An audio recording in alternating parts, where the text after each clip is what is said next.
I'm in Google Sheets doing account planning. I just type Command J, put in the name of an account, and all my Salesforce information comes up. So I'll click on the account here. I can see all the information I need, the contacts at the account, opportunities, even activity history.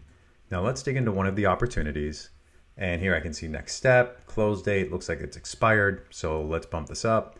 And looks like the stage is off. So I'm going to move this back to qualification. Just by doing that, it's already updated Salesforce. So I'll click on the cloud icon, wait for it to load, and you can see close dates updated and as a stage. I didn't have to do that because I was using Scratchpad Command. But back here, I can click on the medic tile and do further deal inspection and close this one out. Moving on to the next account, I want to see if Hydration Inc. is in Salesforce. Looks like it's not. So again, just Command J and I can create a new account.